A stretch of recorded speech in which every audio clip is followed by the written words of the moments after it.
Há pouco mais de um mês recebemos aqui o professor de Direito Internacional, João Amorim, para analisar a crise dos refugiados, as dificuldades e os preconceitos enfrentados. Dias depois, ocorreram os atentados da sexta-feira 13 em Paris, assumidos pelo Estado Islâmico. A França declarou guerra ao terrorismo e partiu para novos ataques.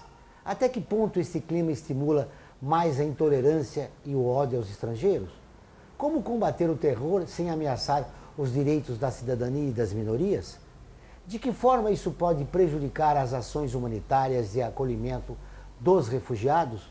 No programa de hoje, convidamos o professor João Amorim para analisar os efeitos do terrorismo no cenário internacional.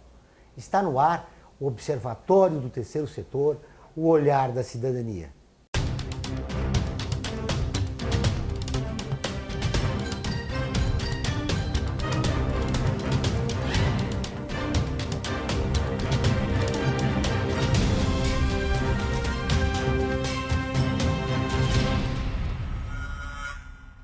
João Amorim é professor da Unifesp, Universidade Federal de São Paulo, onde coordena a Cátedra Sérgio Vieira de Mello do Alto Comissariado das Nações Unidas para Refugiados, Acnur. Tudo bem, João? Tudo bem, João. Novamente, você? Que prazer em vê-lo. Prazer todo meu. João, neste clima de intolerância, invasões de mesquitas, agressões a mulheres muçulmanas, onde vai parar tudo isso? Olha, João, eu espero que pare logo, né? É lamentável ver esse tipo de situação, mas eu entendo que isso seja decorrência da própria forma como essas situações de extremismo e de terrorismo têm sido abordadas, sobretudo por alguns veículos de mídia, né, que preferem o reducionismo, a simplificação, e isso só colabora para reforçar estereótipos, só colabora para reforçar preconceitos, só colabora para reforçar xenofobia, e nós estamos vendo isso, o reflexo disso através de um aumento, né, de discursos de ódio, de xenofobia, de insegurança. E veja, quando nós falamos em terrorismo, né, é preciso tomar muita cautela, que muitas vezes os veículos de mídia não tomam e os órgãos de segurança também não tomam. Nós estamos falando de uma situação absolutamente abstrata e maleável.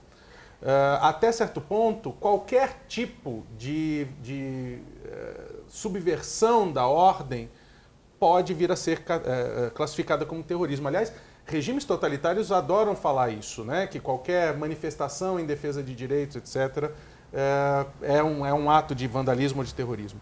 No caso específico do Estado Islâmico, o primeiro cuidado que nós temos que tomar é separar, né, um grupo de radicais, de mercenários, de facínoras, uma minoria que, debaixo da desculpa de uma interpretação radical dos livros e das escrituras da fé islâmica, perpetuam atos, ou praticam atos de selvageria, de barbárie, para obter determinados interesses, satisfazer determinados interesses políticos e econômicos.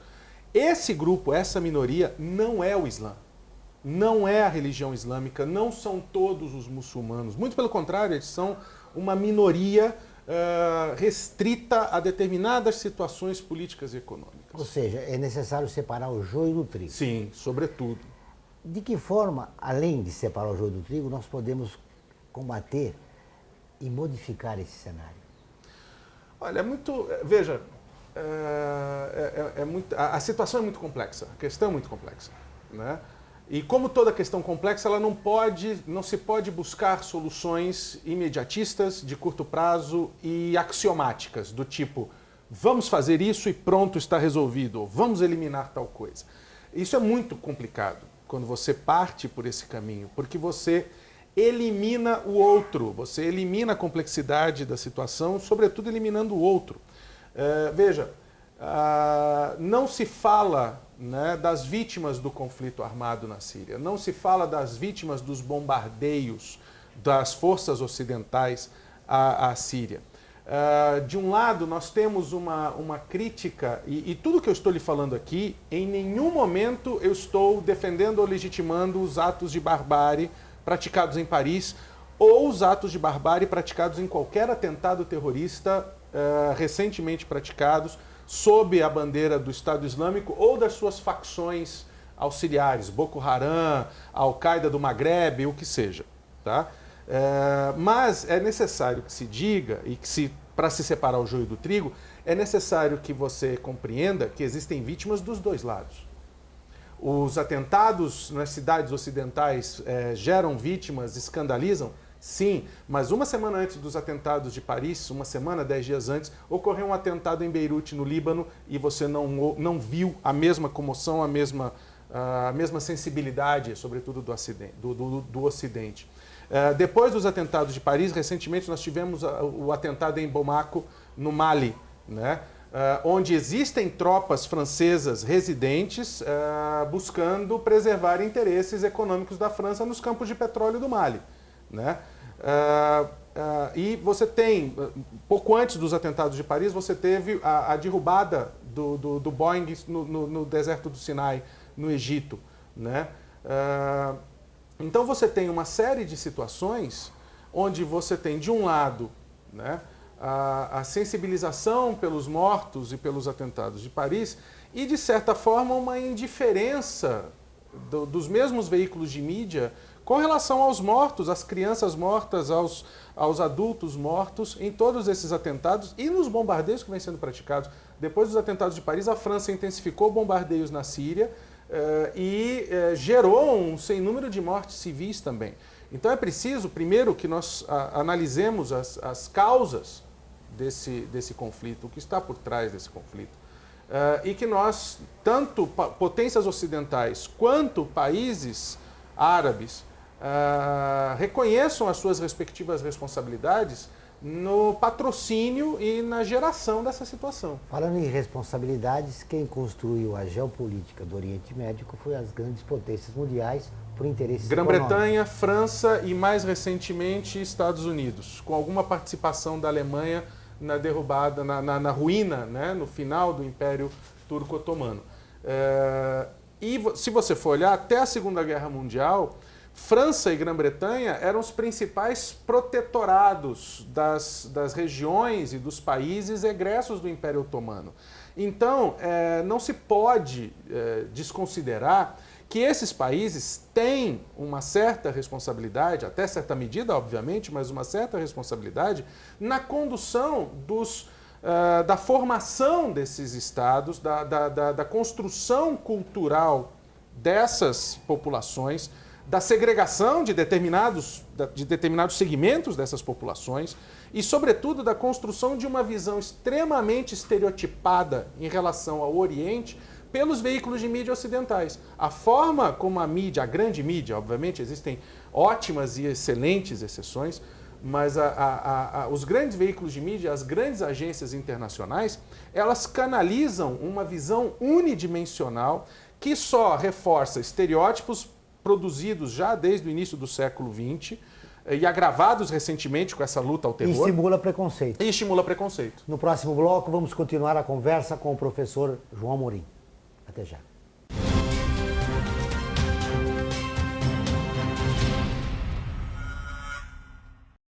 O Observatório do Terceiro Setor é uma plataforma de mídia que desde 2012 se dedica a mostrar o trabalho das entidades de interesse social. Durante esse tempo, mais de 1 milhão de pessoas acompanharam nossa atividade na divulgação de ações e campanhas das organizações sem fins lucrativos, mostrando as boas práticas nas áreas de saúde, educação, direitos humanos, meio ambiente e cultura, e o seu impacto na sociedade brasileira. Estamos presentes no rádio, às terças e quintas, às 14 horas, na rádio Trianon AM 740. Na TV, às quartas-feiras, à meia-noite, na NET Cidade, Canal 2. E na internet, com um portal e perfis no Facebook e no Instagram. Hoje, já contamos com um acervo de mais de 15 mil minutos de gravação, com cerca de 400 personagens que fazem a diferença no terceiro setor. E atingimos mais de 40 países. Observatório do Terceiro Setor, o olhar da cidadania.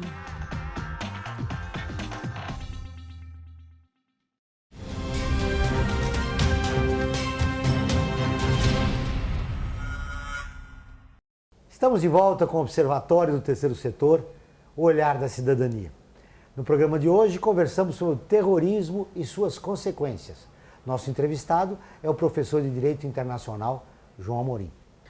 João, alguns especialistas afirmam que a política das grandes potências para o Oriente Médio provocou a perda, digamos, de prestígio dos muçulmanos moderados, o que ocasionou o surgimento desses radicais, né, do Estado Islâmico e entre outros, né? Você pensa da mesma forma?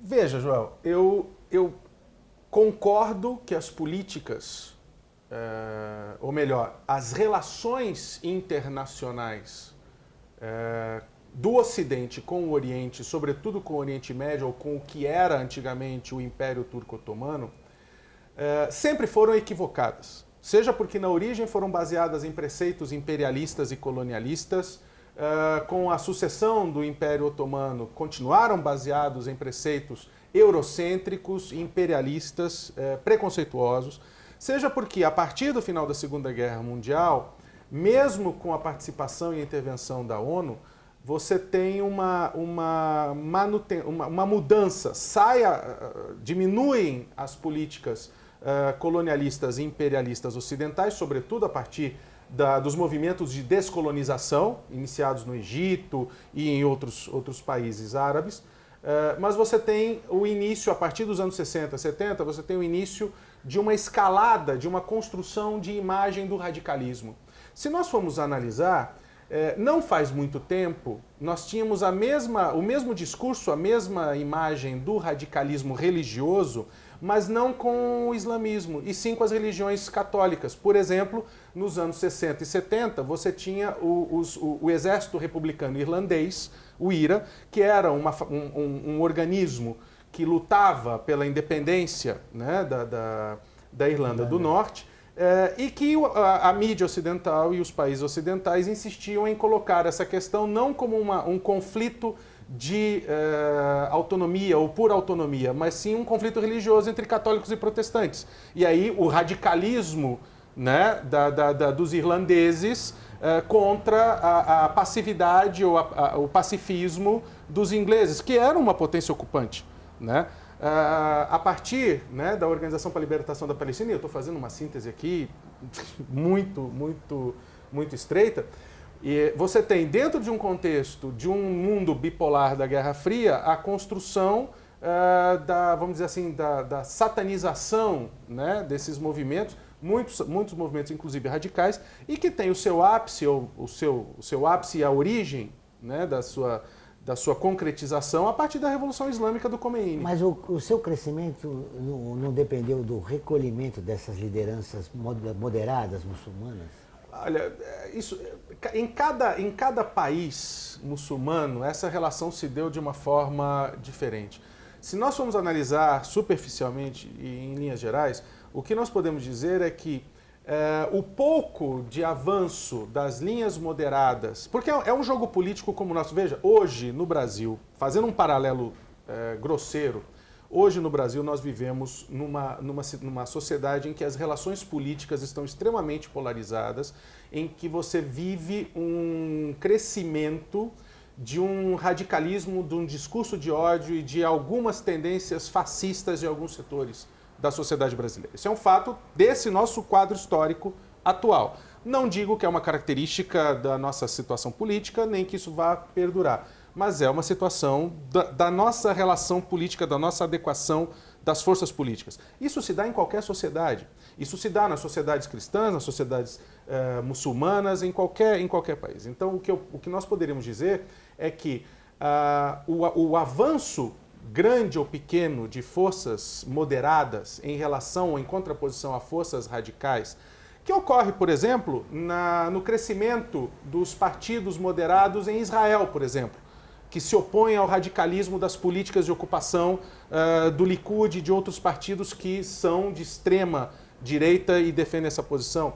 Você tem países onde, por exemplo, os moderados já estão consolidados, a política moderada está consolidada, como a Tunísia, por exemplo, que é um exemplo recentemente, as entidades envolvidas, né, na Primavera Árabe, que consolidaram o regime democrático, foram agraciadas com o Prêmio Nobel da Paz. Então, assim, o que eu poderia dizer é que o avanço maior ou menor em cada país dos moderados em relação aos radicais no jogo político sofreu muito a partir do 11 de setembro, a partir de uma nova conclamação do Ocidente a uma guerra santa, né? E uma guerra santa que, pelo próprio absurdo, pela própria abstratividade disso, né, reduz a pó qualquer tipo de diálogo racional de inteligência. João, para fechar o bloco, uma pesquisa recente com os franceses revelou que eles preferem mais segurança, mesmo que isso implique a perda de liberdade. Isso é um dado que preocupa. Isso é um dado que preocupa, mas veja, como toda e qualquer pesquisa dessa natureza feita no calor de uma comoção nacional, né, não me espanta. Preocupa, mas não espanta. Se você se recordar, motivado em muito por um bombardeio constante e um discurso unidimensional de alguns setores da sociedade e da mídia, você tem pesquisas indicando, próximo da votação da proposta de emenda constitucional no Brasil de redução da maioridade penal, você tinha pesquisas indicando que 70%, 80% da população seriam favoráveis à redução da maioridade penal.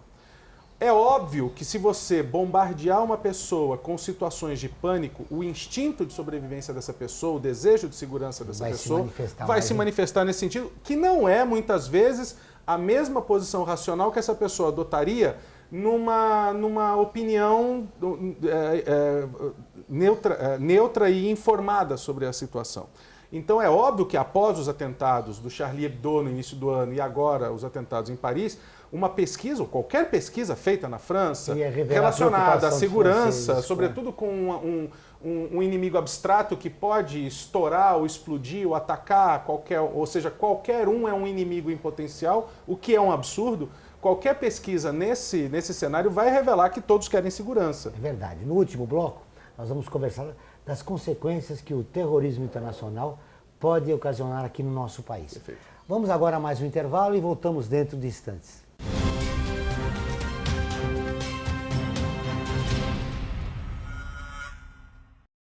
A FUNASP colabora com a USP nas relações entre fundações por meio de fóruns, simpósios, seminários, pesquisas e intercâmbio de informações, além do seu investimento na área social. Para melhores informações, entre no nosso site www.funasp.org.br. FUNASP, um marco entre o universo acadêmico e a sociedade.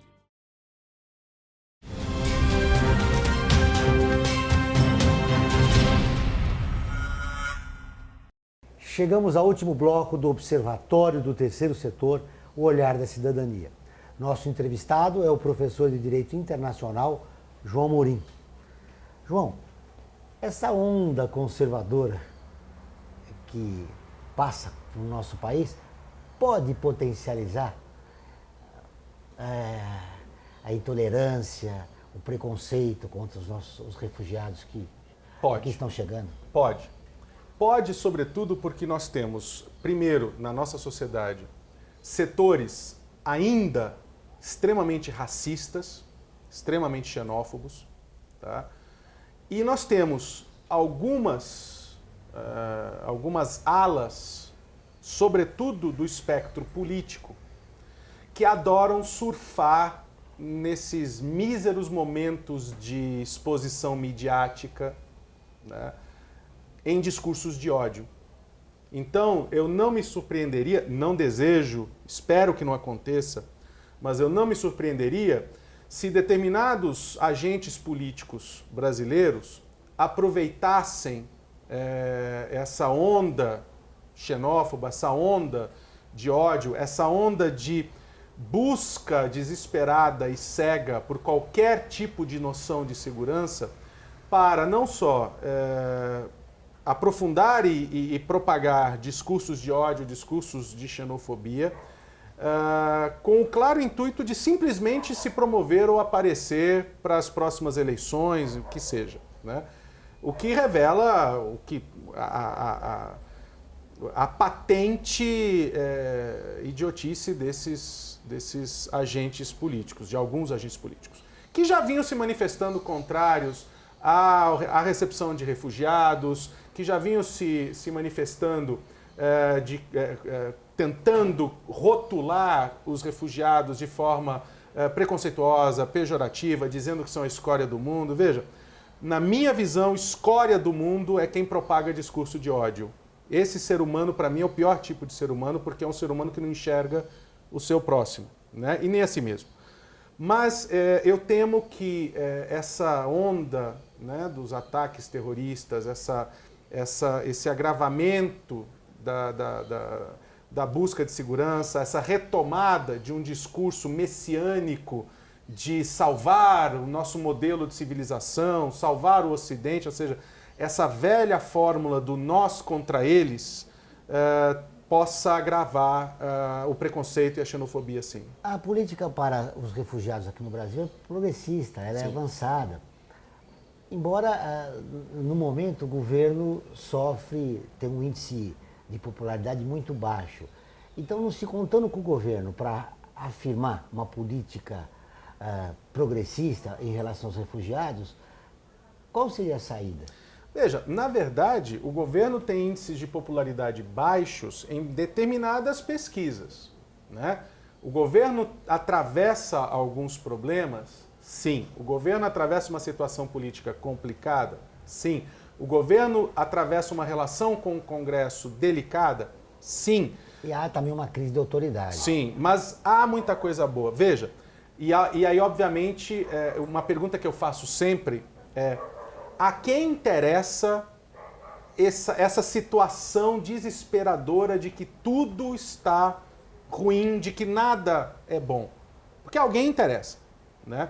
O governo tem coisas boas, sim, e o governo, na questão relacionada à política pública migratória, a política pública para refugiados em especial, o governo, apesar de as condições dadas para a assistência e o acolhimento ainda serem muito precárias, o governo tem se esforçado para não só renovar, mas aprofundar compromissos políticos. Foi renovado recentemente o compromisso para a manutenção da concessão de visto humanitário para os sírios, para os haitianos.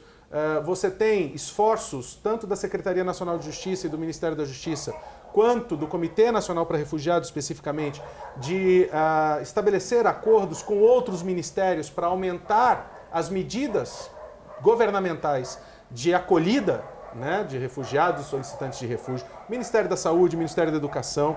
Recentemente, nós tivemos uma reunião onde estavam reunidos os reitores de todas as universidades federais, onde o CONARE e o Acnur expressamente solicitaram que os reitores estimulem cada vez mais a celebração dos convênios relativos às cátedras Sérgio Vieira de Mello, para a abertura de vagas, para a revalidação de diplomas, para aumentar a oferta de cursos de idioma, de português.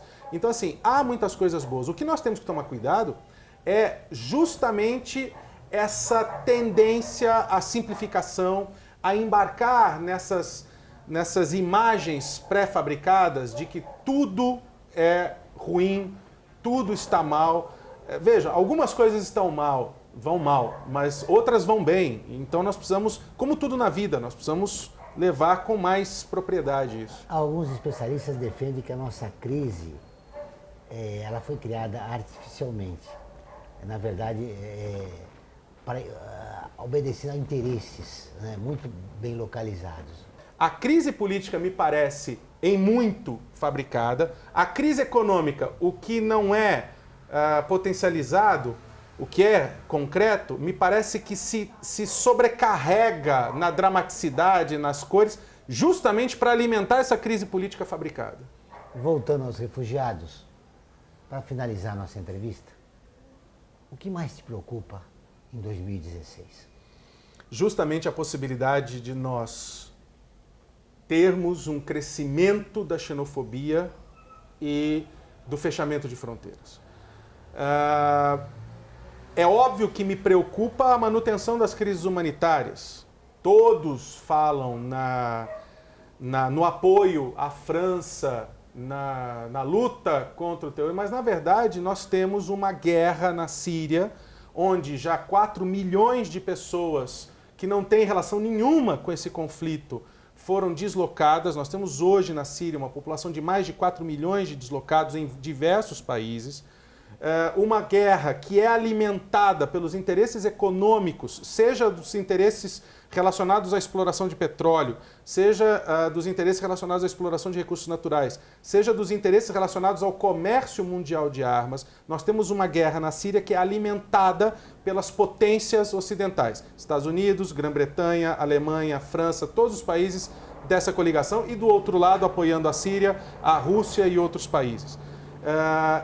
Essa situação humanitária, enquanto essa briga de interesses econômicos, puramente econômicos, não se resolver, ela vai continuar. O Ocidente chama uma guerra contra o terror e não quer que o seu lado tenha baixas, não quer que o seu lado seja afetado. Ele alimenta uma crise humanitária e não quer cuidar dos deslocados. Então, o que me preocupa dentro desse cenário de catástrofes humanitárias não é só a Síria, a guerra civil do Congo, os outros conflitos esquecidos. Recentemente nós tivemos, há poucos dias nós tivemos,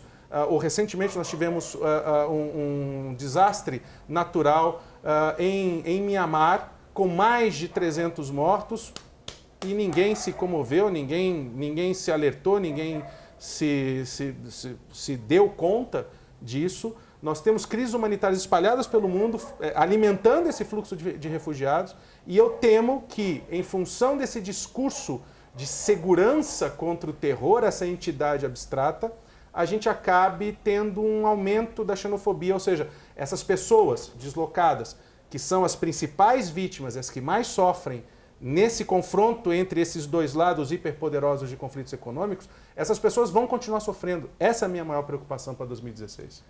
Prazer em vê-lo. Prazer é tudo meu. Obrigado novamente pela entrevista. Obrigado a você, querido. O Observatório do Terceiro Setor dessa semana termina aqui. Para rever este e outros programas, acompanhar nosso programa de rádio, notícias, colunas, acesse o portal observatorioterceirsetor.com.br ou nossa página no Facebook. Participe do Observatório do Terceiro Setor na construção de uma sociedade mais justa, solidária e sustentável. Até o próximo programa.